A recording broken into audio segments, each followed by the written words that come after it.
Bonjour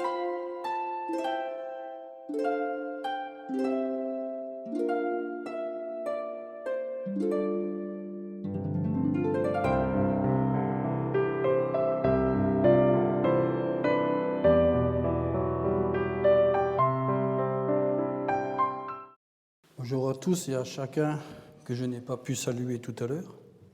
Je salue aussi nos frères et sœurs en Christ, ainsi que tous ceux qui ne connaissent pas Dieu et qui sont à sa recherche et qui nous écoutent sur YouTube. Je vais juste remettre ce moment entre les mains du Seigneur. Père Céleste, je te loue, je te dis merci Seigneur pour ce que tu m'utilises afin de pouvoir annoncer ta parole qui est la vérité. Merci de bénir cette parole qui va être annoncée, Seigneur. Et que vraiment que tu ouvres le cœur de chaque personne qui va entendre ces paroles. Et que vraiment ils puissent les mettre en pratique. Que ton nom soit glorifié. Au nom de Jésus, ton Fils unique.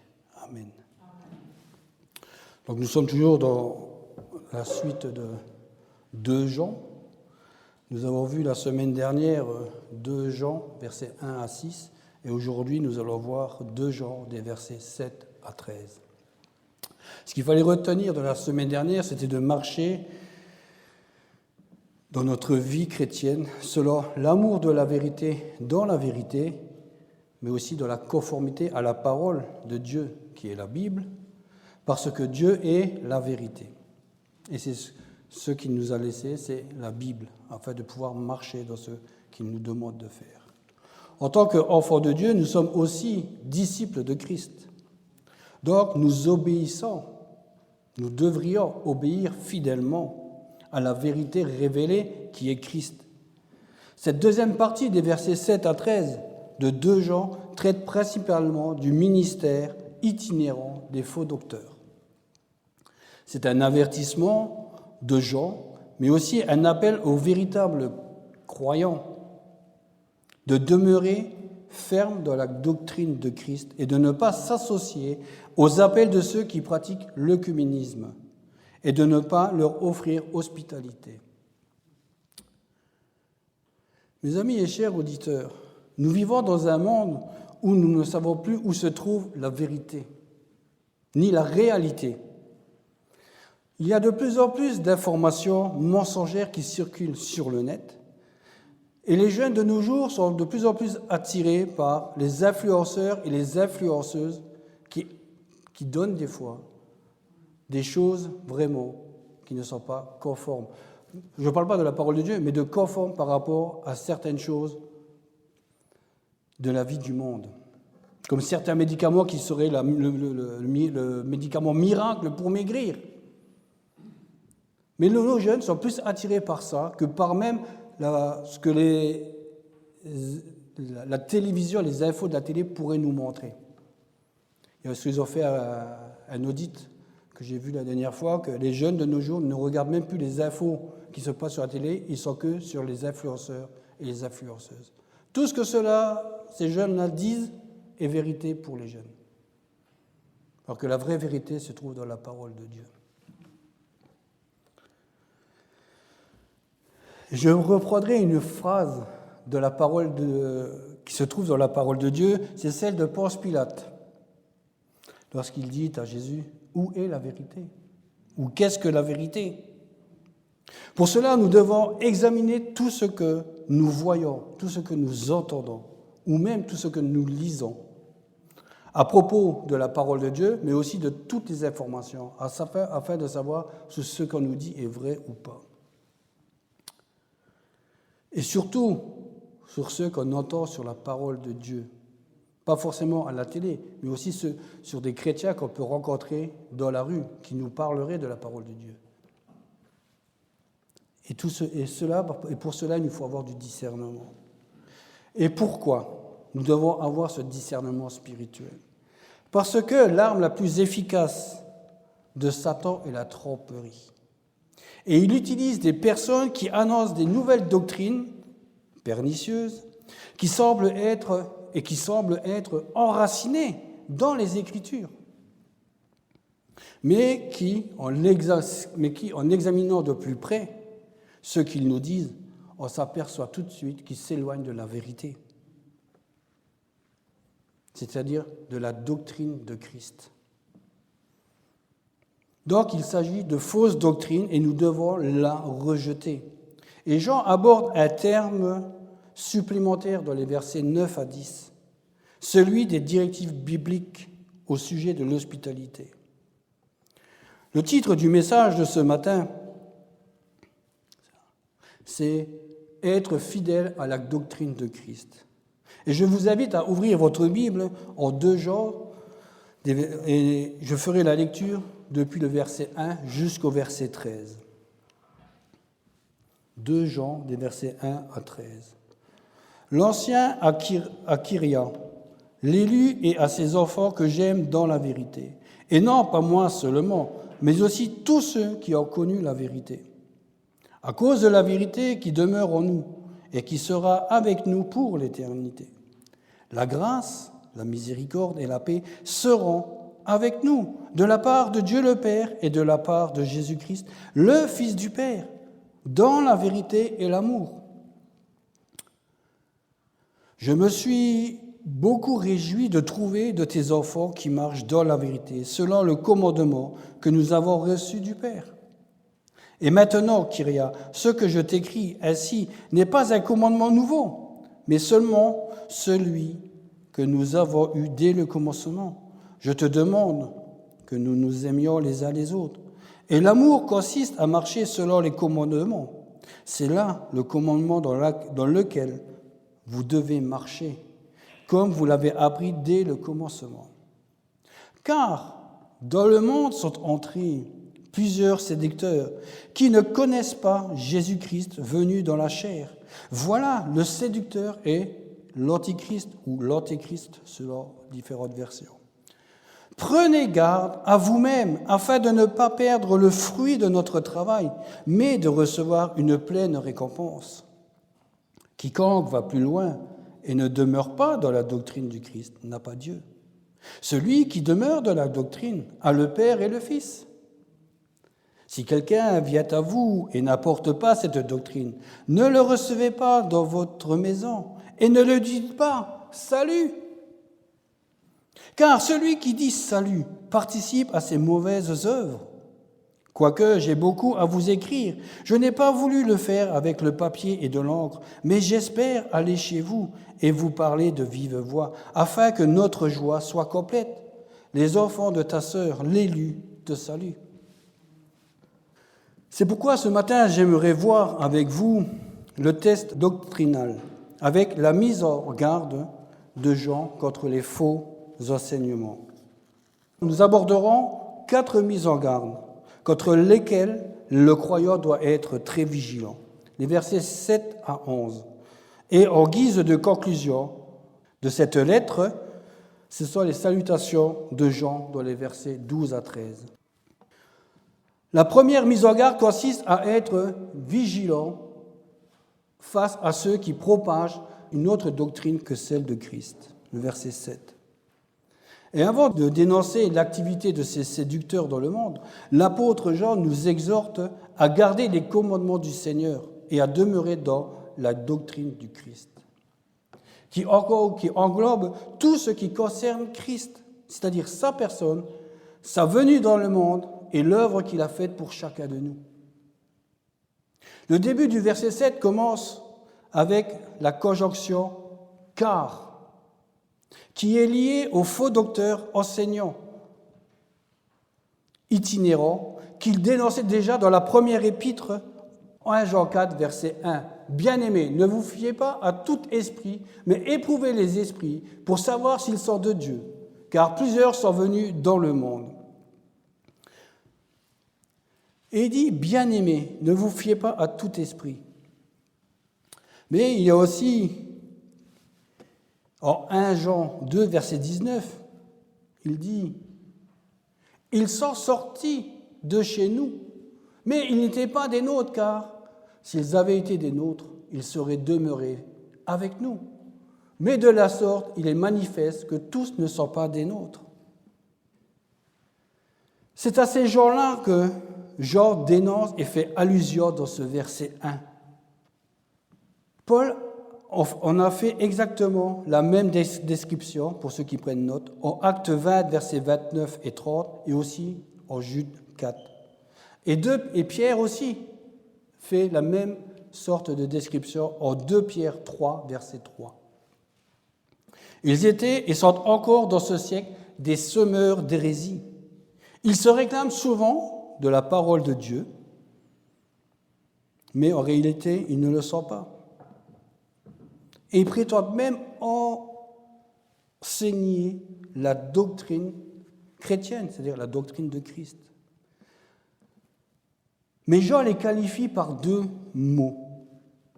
Le premier mot est séducteur. Voilà le séducteur. En grec, ce mot se prononce planos et qui signifie littéralement errant. Ce sont des personnes errantes.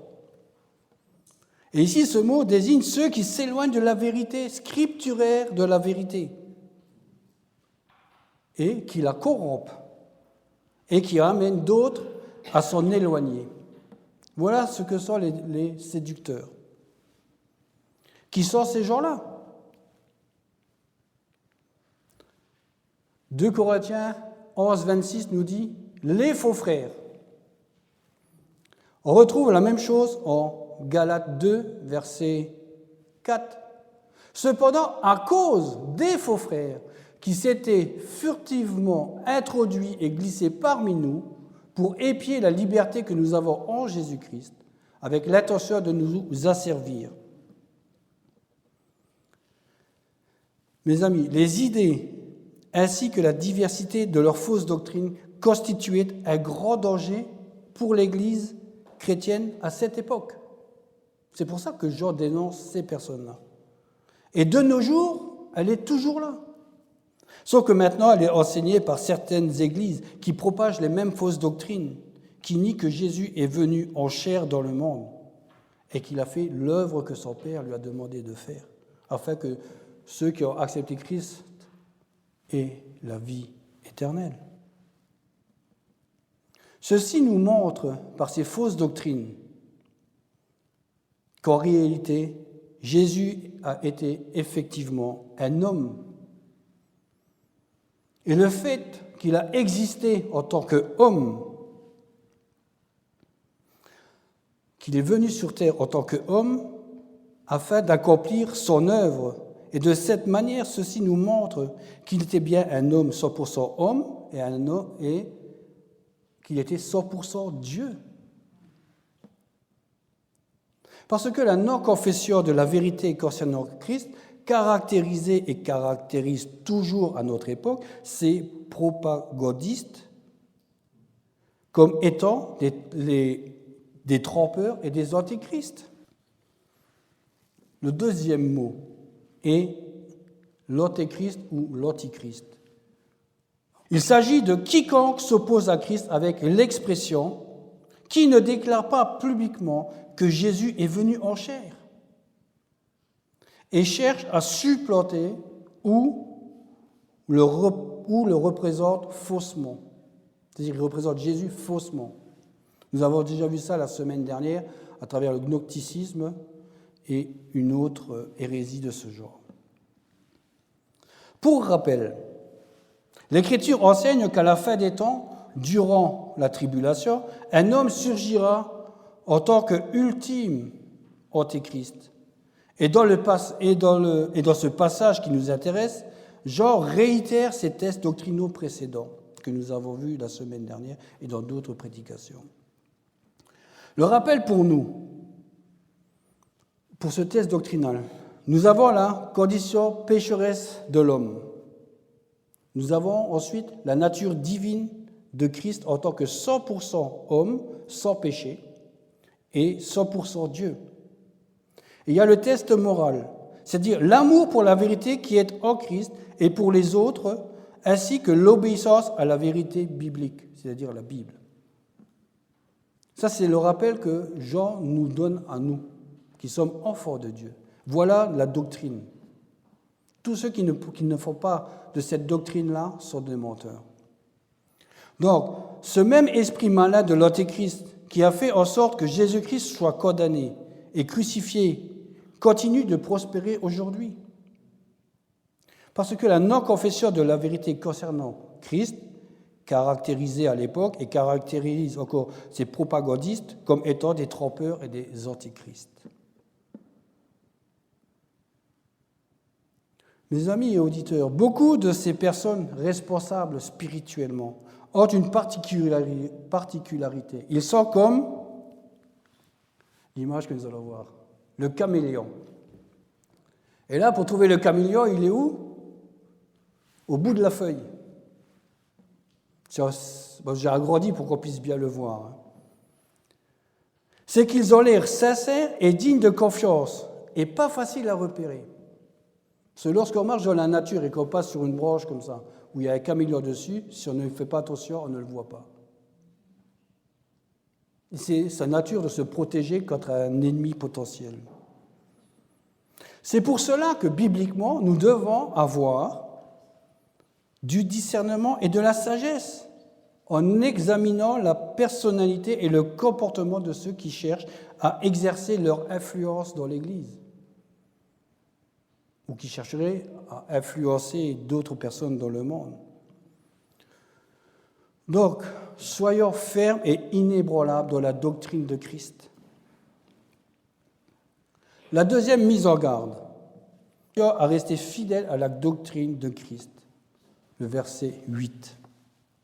Prenez garde à vous-même. Déjà, on doit prendre garde à nous-mêmes.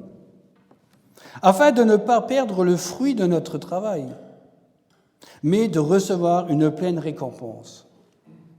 Le verset 8 est une parenthèse entre le verset 7 et le verset 9 et 10 qui va suivre. Parce que ce verset 8 est un sérieux avertissement qui est donné. Il y a en effet un risque de perdre sa récompense. Je ne veux pas de perdre du salut, parce que c'est impossible de perdre son salut. Mais les récompenses, on peut les perdre. L'expression que vous ne perdiez pas le fruit de votre travail. Ici, il fait référence au travail du croyant durant sa vie de croyant sur terre, qui peut perdre la récompense s'il ne fait pas preuve de discernement, en vérifiant lorsqu'il s'associe à une autre personne, s'ils ont bien cette unité en Christ. Concernant la christologie de Jésus. Il est bon de remarquer dans l'expression « une pleine récompense » montre qu'un échec de la part des lecteurs ne les priverait pas totalement de récompense. Parce que Dieu n'oublie pas les croyants qui ont travaillé pour son œuvre. Hébreux 6, 10 dit ceci. Car Dieu n'est pas injuste pour oublier votre action, ni l'amour que vous avez montré pour son nom par les services que vous avez rendus et que vous rendez encore maintenant. On peut chuter, on demande pardon à Dieu, on revient. On va certainement perdre des récompenses. Au lieu d'en avoir 100 ou 1000, on n'en aura peut-être que 50.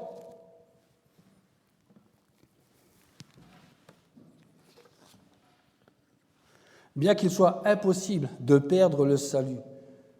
Et ceci, c'est écrit dans la parole de Dieu. En Jean, pour ceux qui prennent des notes, en Jean 6, versets 37 à 40.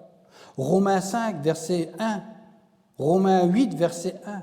Romains 28 et 39 disent la même chose, qu'il est impossible de perdre le salut.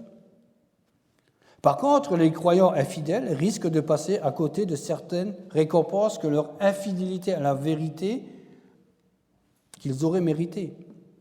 Ce que Jean souhaite ici, c'est que cela n'arrive pas pour ceux qu'il aime et qui œuvrent pour l'œuvre de Christ avec lui. Paul a eu la même réaction pour ceux de Colosse, Colossiens 2, 18, que personne sous prétexte d'humilité et d'un culte des anges ne vous conteste à son gré. Le prix de la course. Un tel homme s'abandonne à des visions. Il est enflé d'un vain orgueil par ses pensées charnelles. Mes amis, nous devons user de discernement afin de confondre les faux enseignants, et peu importe s'ils clament leur amour et leur tolérance. Parce que souvent, oui, Dieu est tolérant, et ainsi de suite. Non, nous devons rester fermes et inébranlables dans la doctrine de Christ. Parce que la fidélité à la vérité écrite et incarnée l'exige. Ce n'est pas moi qui l'invente, c'est la Bible qui nous le dit. La troisième mise en garde est un ordre à ne pas exercer l'hospitalité à ceux qui propagent une autre doctrine que Christ, dans les versets 9 à 10. Quiconque va plus loin et ne demeure pas dans la doctrine du Christ n'a pas Dieu. Celui qui demeure dans la doctrine a le Père et le Fils. Si quelqu'un vient à vous et n'apporte pas cette doctrine, ne le recevez pas dans votre maison et ne lui dites pas « Salut ».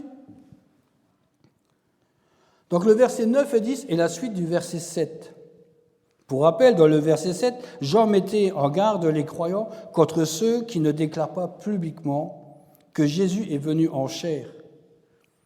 Quiconque agit de la sorte est un séducteur et un antéchrist. Maintenant, dans le verset 9, nous avons un sérieux avertissement pour le croyant de rester fidèle aux enseignements et de respecter la pureté doctrinale et rester fidèle au fondement de notre foi, Christ, que nous avons reçu dès le commencement parce que nous avons l'amour de la vérité qui demeure en nous par le Saint-Esprit. Maintenant, dans le verset 9 et 10, le danger est clairement exposé entre le croyant véritable et celui qui ne l'est pas.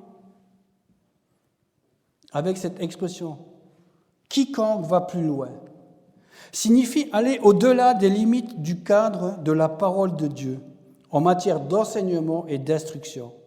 Et cela laisse sous-entendre qu'on néglige d'obéir correctement à la vérité de Dieu si on sort de ce cadre. C'est comme au terrain de foot, quand on regarde un match. Il y a un cadre blanc extérieurement, des buts, mais quand le ballon sort de ce cadre, c'est soit une touche, soit un corner. Donc, il y a des limites à respecter. Notre limite, notre cadre à nous, c'est la parole de Dieu. Si on sort de ceci ou on raccorde autre chose de ce que le texte veut nous dire, on sort des limites du cadre de la parole de Dieu. Et on pourrait presque devenir ces séducteurs, voire même les antichrists.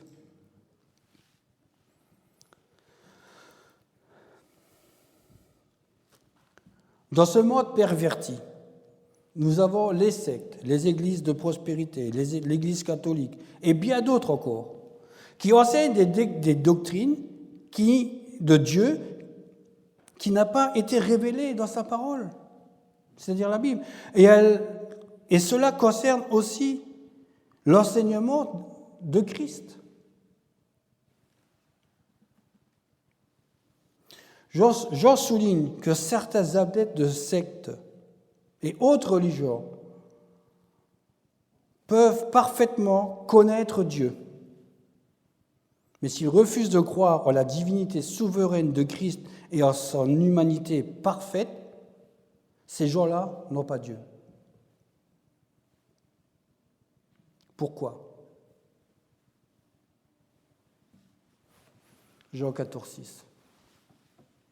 Jésus lui dit, « Moi, je suis le chemin, la vérité et la vie. Nul ne vient au Père que par moi. » L'Église catholique dit que c'est par la Vierge Marie.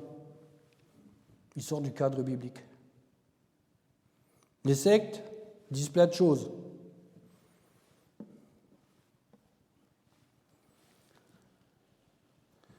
Mon frère, ma sœur et vous, auditeurs, celui ou celle qui n'est pas content de la vérité que Dieu a donnée à Christ et qui, par conséquent, va au-delà de cette vérité. En réalité, vous abandonnez la vérité et vous vous perdez au profit de produits de votre imagination, de votre esprit humain.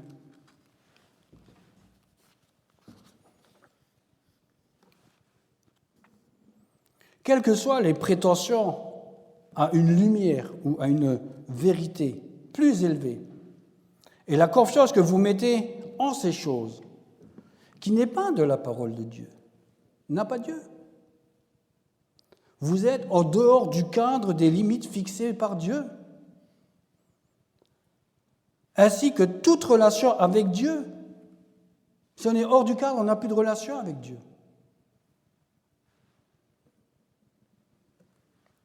À l'inverse, c'est le contraste qui est là, celui qui demeure dans la doctrine a le Père et le Fils. Et nous avons le verbe « demeurer », qui en grec se dit « mémo ». Et en grec, ce mot est conjugué au participe présent, qui signifie rester, continuer, persister. Dans quoi? Dans la doctrine de Christ, dans ses enseignements portant sur sa personne et sur son œuvre. Et aussi à rester imprégné dans l'enseignement de la parole de Dieu. Et ces deux choses-là sont en parfait accord l'un avec l'autre. Et tout ceci désigne quoi? Le salut par grâce. Vous allez certainement me dire, comment ça? Le fait d'avoir Dieu le Père et le Fils fait allusion à leur présence par le Saint-Esprit qui habite en chacun de nous, qui avons accepté réellement Christ dans notre vie et que nous avons une vie régénérée en celui qui habite en nous. Et nous avons encore une fois ici la Trinité. Le Père et le Fils sont dans le Saint-Esprit qui habite en nous. Et tout ça à travers le verbe « demeurer ». En contraste avec le verbe « demeurer », nous avons les faux docteurs, les faux enseignants, les faux missionnaires, qui ne se contentent pas de rester dans les limites de l'Écriture. Ils sortent du cadre. Et comment on sait qu'ils sortent du cadre? Parce qu'ils ajoutent des interprétations, des révélations qui ne sont pas dans la parole de Dieu. Et cela s'appelle l'ésotérisme. Ils prétendent posséder une connaissance approfondie, une sagesse cachée, qui ne sont accessibles qu'à eux-mêmes et à leurs disciples. Alors que la parole de Dieu nous a tout révélé d'avance. Il n'y a rien de caché dans le Nouveau Testament. Le mystère de l'Ancien Testament a été révélé dans le Nouveau Testament par Christ, puisque Christ était le mystère de l'Ancien Testament. Jusqu'à la revenue de Christ, tout nous a été déjà révélé. Alors j'ai cherché la définition du Larousse de l'ésotérisme. Le terme vient du grec « ésotéros », on le comprend, qui signifie « intérieur ». Le sens du terme a évolué au fil des temps, avec les philosophes et tout ça, et peut désigner maintenant des courants de pensée marginaux à composantes secrètes ou étranges. Dans l'ésotérisme, nous retrouvons l'alchimie, l'hermétisme et l'occultisme. Mes amis, toutes ces prétentions sont fallacieuses. Et il y en a de plus en plus sur le net. Et je vous conjure, vous qui écoutez et qui regardez ces enseignements sur YouTube, vérifiez avec la parole de Dieu si ce qu'ils prêchent est conforme à la vérité de la Bible. Faites comme les gens de Béret, qui chaque jour vérifiaient sur ce que leur prêchait était vrai ou pas. Et si ce n'est pas le cas, ne les regardez plus. Allez dans une église qui prêche la vérité de la parole de Dieu, selon ce que les textes disent et non selon la pensée humaine. Et vous trouverez les réponses à vos questions. Et vous verrez une vraie famille qui a une communion fraternelle, selon ce que la parole de Dieu nous demande, de nous aimer les uns les autres, puisque nous avons cette unité en Christ. Maintenant, Jean met en évidence un moyen pratique de se défendre, de défendre la vérité dans le verset 10. Si quelqu'un vient à vous et n'apporte pas cette doctrine, ne le recevez pas dans votre maison et ne lui dites pas salut. Nous avons dans ce verset la limite de l'hospitalité chrétienne. Elle ne doit en aucun cas exercer au mépris de la vérité. Nous ne devons en aucun cas exercer l'hospitalité au mépris de la vérité de la parole de Dieu. Jean recommande aux véritables croyants de ne pas exercer l'hospitalité aux soi-disant prétendus enseignants, pasteurs itinérants, qui viennent frapper à notre porte. Aussi bien ceux qui viennent frapper à la porte de l'Église, mais de ceux qui viennent frapper à la porte de chez vous. Les croyants authentiques ne sont pas seulement invités à adhérer aux fondements de la foi, mais aussi à exercer avec discernement leur devoir d'hospitalité. Romains 12, verset 13.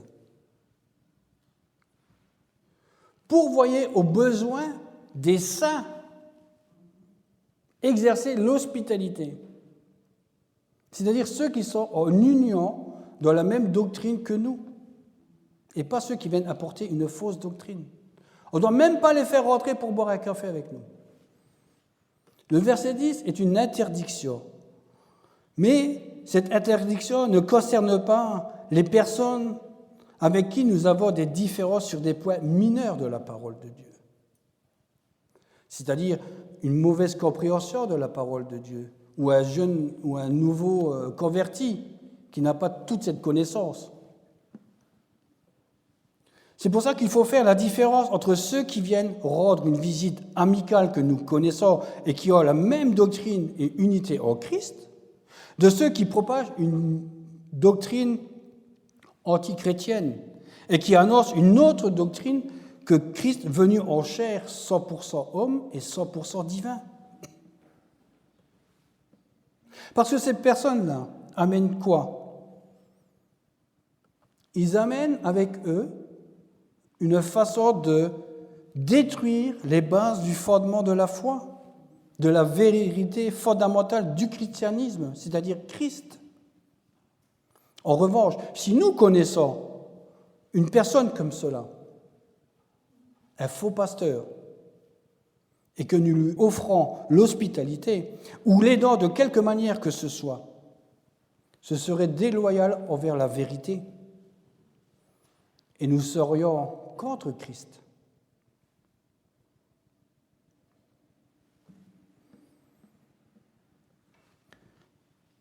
Et j'ai pris ce dicton-là, et tout le monde le connaît, qui dit ceci: on ne mélange pas les serviettes avec les serpillères. Pourquoi? Parce que si on aide ces personnes ou on les reçoit à la maison, on le traite comme un ami, mais on est déloyal envers Christ. Notre seul ami fidèle, c'est Christ, en qui nous pouvons mettre toute notre confiance. Alors je vous pose cette question, d'après vous, doit-on accorder l'hospitalité à de tels individus? Les inviter à rentrer et prendre un café, les aider financièrement, acheter leur littérature, les saluer? La réponse est non. Alors certains d'entre vous, vous allez peut-être me dire, mais où est l'amour dans tout ça? La réponse se trouve dans le verset 6. Et l'amour consiste à marcher selon les commandements. C'est là le commandement dans lequel vous devez marcher, comme vous l'avez appris dès le commencement.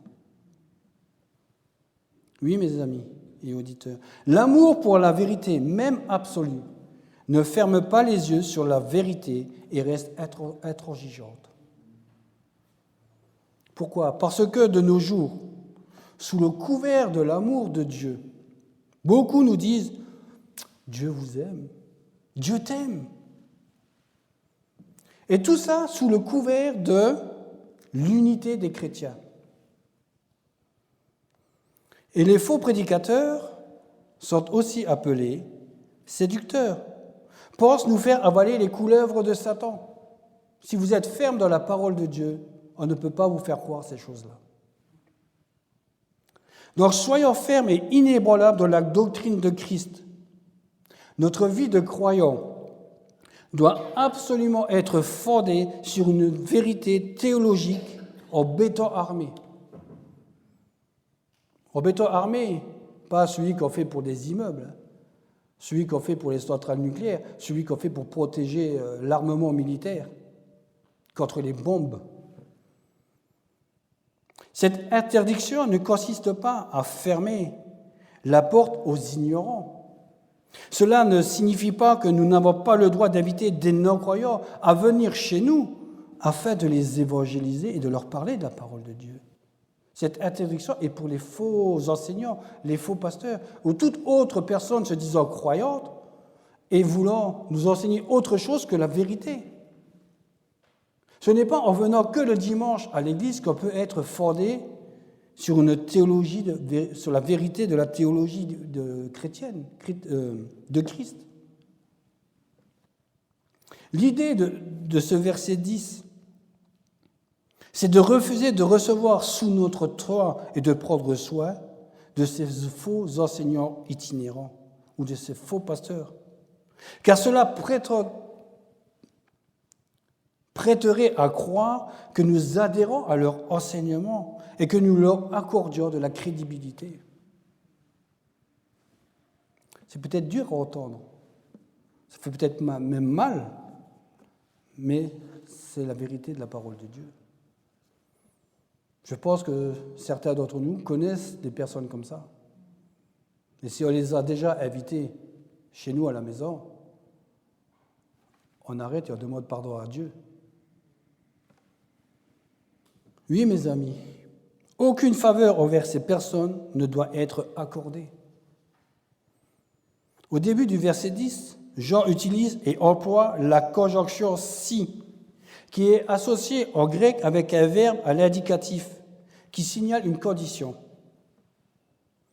Il semblerait que pour une raison quelconque, Kyria, ou alors l'Église, est accueilli au nom de la communion fraternelle de faux docteurs itinérants sous leur toit.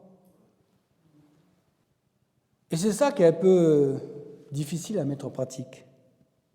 Même si auparavant, il avait été le meilleur et le plus cher ami chrétien, elle ou l'Église aurait dû les ignorer par égard à la vérité de la parole de Dieu, c'est-à-dire à la doctrine de Christ.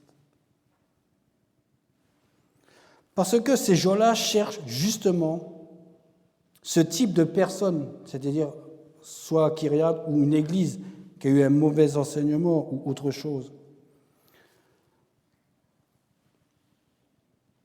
et bien intentionnés, parce que ce sont des loups ravisseurs qui cherchent des personnes qui sont dans la faiblesse afin de les retirer de la parole de Dieu, de la vérité biblique, afin de les apporter dans l'erreur. Et nous avons 2 Timothée 3,6 qui dit ceci. Il y en est parmi eux qui s'introduisent dans les maisons et qui captivent certaines femmes chargées de péché et agitées par des passions variées. Et pourquoi il y a ce verset qui est bien là? Parce qu'en principe, l'Église est censée être sous la protection du berger, des anciens ou du pasteur, qui sont de bons enseignants de la parole de Dieu. 1 Timothée 3, verset 2 et verset 9 dit ceci. Le responsable de l'Église doit mener une vie irréprochable et avoir une conscience pure et une foi authentique. Donc ces femmes, c'est souvent de fois vers les femmes que ces personnes-là vont. Donc ces femmes devraient être moins réceptives aux mensonges de ce séducteur.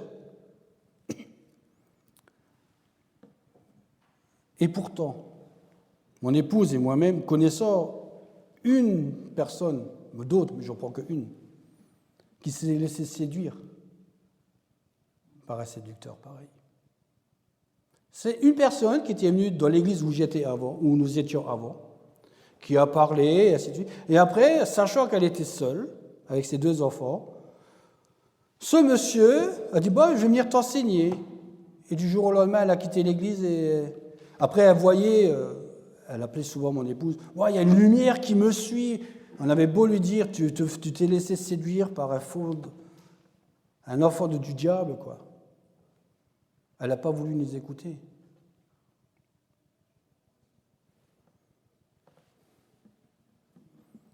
Pourquoi ? Parce que certainement elle avait un mauvais enseignement de l'église où elle était, ou peut-être de là où elle était avant, et qui a préféré se laisser séduire par des choses qui ne sont pas de la parole de Dieu. De nos jours, les choses n'ont pas changé, car les faux enseignants s'introduisent indicieusement dans les foyers. Et vous savez comment ? Par la télévision, par Internet, par la littérature, par les portables. Et si on n'a pas ce discernement spirituel et cette maturité spirituelle, on a vite fait de tomber de l'autre côté. Parce que la ligne, elle est tellement fine qu'on a vite fait de sortir hors du cadre. Et à l'époque de Jean, il y avait une telle menace de faux enseignements que Jean en est venu à interdire de dire salut. Mais pourquoi ? Je me suis posé la question. Salut, c'est banal, et nous allons voir un peu plus loin. Et la réponse se trouve dans la 4e mise en garde. Voilà. Et de ne pas s'associer avec ceux qui propagent une autre doctrine de Christ. Le verset 11 dit « Car celui qui dit salut participe à ses mauvaises œuvres. » Jean a lui-même rencontré Sérète, un ézériarque notoire dans les bains publics d'Éphèse. Au lieu de le saluer, Jean s'est détourné de lui et l'a fui. Alors que Jean était un érudit de la parole de Dieu. Il était un roc, pour presque dire un roc. Et pourtant, il a fui cette personne. En déclarant à ceux qui étaient avec lui, « Sauvons-nous de peur que les termes ne s'écroulent, car à l'intérieur se trouve Sérète, l'ennemi de la vérité. » Et c'est tiré du livre de Irénée contre les hérésies. Comme quoi, des fois, il faut savoir lire d'autres livres. Et pourquoi Jean interdit de saluer ? Savez-vous ce que veut dire saluer ? Vous allez me dire, bien sûr qu'on sait, ça veut dire bonjour, c'est souhaiter la bienvenue, une marque de respect, de reconnaissance. Et en grec, ça se dit aspasémé, souhaiter la bienvenue. Et pourtant, Jean dit, interdit de saluer ces faux docteurs, pour la bonne et simple raison que saluer en grec, dans ce contexte-ci, se dit chéraïn. Et dans ce contexte, chéraïn signifie réjouissez-vous, être heureux, extrêmement réjoui, et non le saluer qu'on connaît tellement bien, le aspasomé. Comme quoi, il est bon de savoir lire ou de faire des recherches un peu en grec, afin de comprendre le verset et de ne pas dire n'importe quoi. Et maintenant, nous pouvons comprendre mieux pourquoi Jean interdit de saluer. Parce qu'à l'époque de Jean, il s'agissait d'une salutation courante entre chrétiens, qui communiquait la joie que nous éprouvons en la présence d'un frère en Christ. Et de cet amour fraternel que nous avions les uns avec les autres.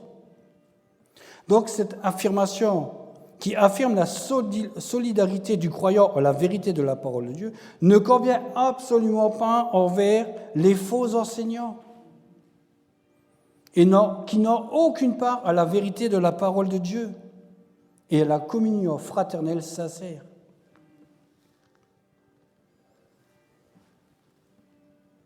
Et que devons-nous faire face à ces faux bergers, ces émissaires de Satan? Ils doivent être dénoncés et réprimandés, plutôt que d'apporter notre soutien et de les accueillir favorablement. Pourtant, ces gens sont les premiers à nous dire que nous sommes durs envers eux, que nous ne connaissons pas la tolérance et que nous sommes dépourvus d'amour. Ils sont comme le vent, comme la girouette. Oui, c'est vrai, nous sommes durs et nous ne sommes pas tolérants envers ces personnes-là précisément. Parce que l'amour de la vérité qui habite en chaque croyant authentique, c'est-à-dire le Saint-Esprit, c'est lui qui interdit cette relation avec ces personnes-là. Parce que cela apporte des impostures spirituelles dangereuses et risque de s'enraciner parmi les chrétiens. Parce que la parole de Dieu est la vérité, dénoncée par Jésus avec l'expression « loup ravisseur ». Donc ces personnes-là, Jésus les a déjà appelées des loups ravisseurs. Matthieu 7, verset 15. « Gardez-vous des faux prophètes. Ils viennent avec vous en vêtements de brebis, mais au-delà, ce sont des loups ravisseurs. »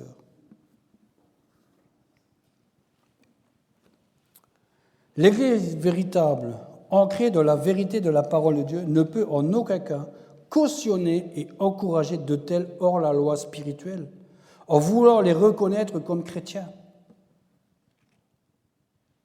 Pire encore, les appeler enfants de Dieu, alors qu'en réalité, ils sont les enfants du diable. Sinon, le simple fait inoffensif de les saluer participe à leur mauvaise œuvre et ne peut que contribuer à la diffusion de leur hérésie et donner l'impression que par ce simple salut, que l'on cautionne leur enseignement. Rappelez-vous ce que veut dire salut en grec, réjouissez-vous, dans ce verset-là. Tout acte de chaque croyant véritable se caractérise par sa fidélité sans faille à Dieu et à sa parole faite chair, 100% divin, 100% homme. Parce que la fidélité de la vérité écrite et incarnée l'exige. Ce n'est pas moi qui le dis, c'est la parole elle-même. C'est Dieu lui-même, puisque la Bible a été inspirée par Dieu. Soyons fermes et inébranlables dans la doctrine de Christ, fondée sur une théologie en béton armé. Nous venons de voir le test doctrinal avec ces 4 mises en garde contre ces faux docteurs. Ces personnes que Jean décrit comme étant des séducteurs et des antéchrists. Et maintenant, nous arrivons à la conclusion de l'épître de 2 Jean, qui est un témoignage d'amour de la part de Jean envers soit cette femme ou envers l'Église. Versets 12 et 13. « Quoique j'ai beaucoup à vous écrire, je n'ai pas voulu le faire avec le papier et de l'encre. Mais j'espère aller chez vous et vous parler de vive voix, afin que notre joie soit complète. Les enfants de ta sœur, Lélie, te saluent. » La conclusion de cet épître nous révèle une dernière responsabilité que les enfants de Dieu doivent assumer par rapport à la vérité. Nous devons, en tant qu'enfants de Dieu, marcher dans la vérité, aimer conformément à la vérité, y être fidèles et la garder, tout en continuant de l'apprendre. Nous avons cette expression qui dit, dès le début du verset 12, « Quoique j'ai beaucoup à vous écrire ».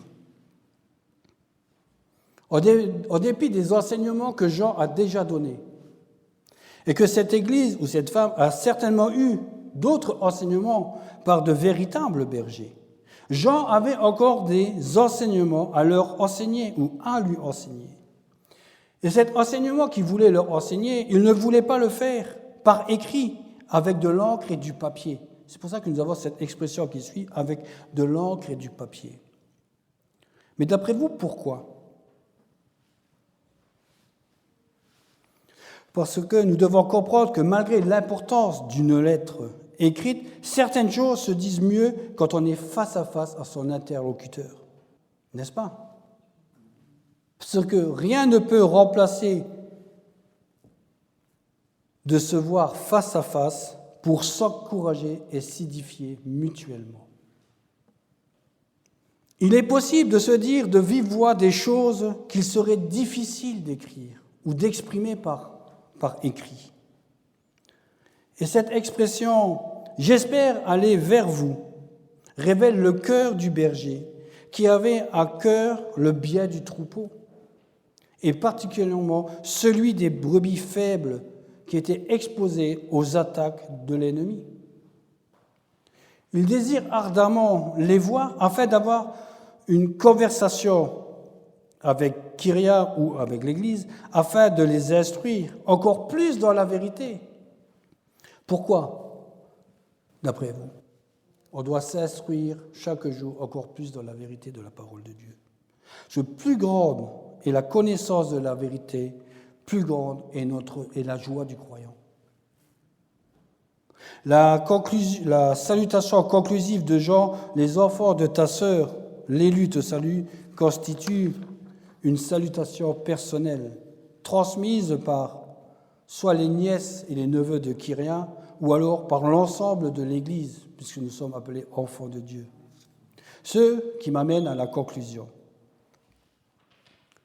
Nous sommes dans une époque marquée par le scepticisme et le relativisme. Par contre, l'Église, elle, doit rester solidement ancrée et fidèle à la vérité divine.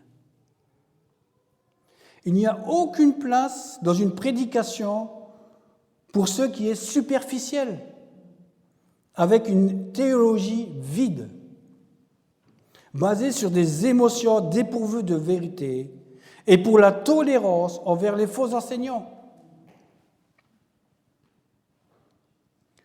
Quand la doctrine de Christ est en jeu, il ne faut pas hésiter à l'égard de la vérité. Parce que dans notre époque, certains esprits modernes trouvent en ces instructions une rigidité excessive et dure, et cela au nom de la tolérance des autres dénominations religieuses. De nos jours, on voit, comme notre frère nous a montré la dernière fois, les différentes institutions religieuses qui se réunissent. Ça s'appelle les interreligieux, les réunions interreligieuses.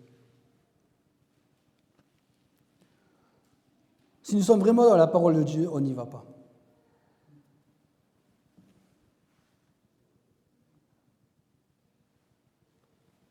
Pourquoi ? Parce que faire un compromis est une trahison devant le Seigneur.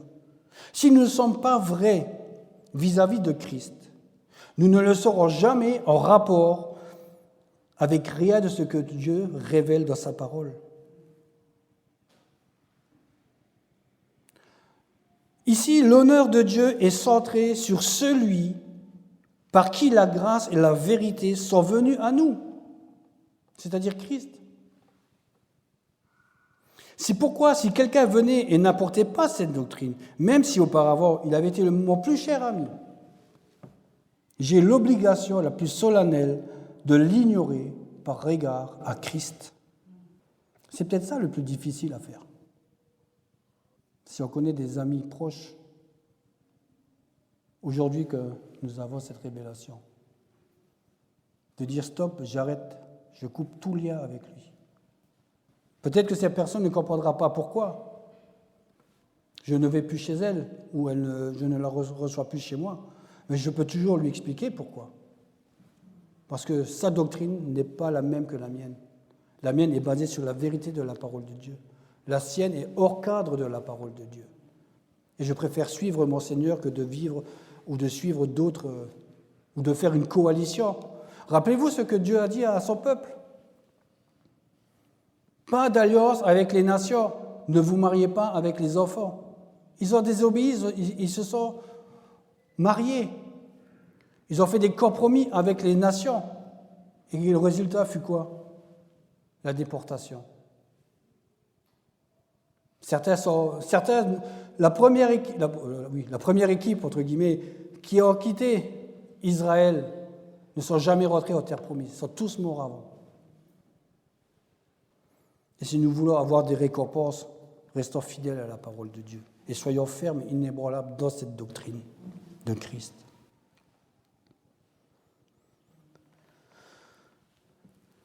C'est ce à quoi Dieu appelle à faire.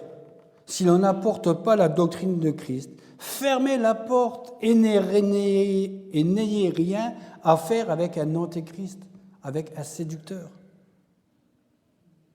Mes amis, s'il y a quelque chose sur quoi nous sommes appelés comme chrétiens véritables, c'est à être résolument et inflexiblement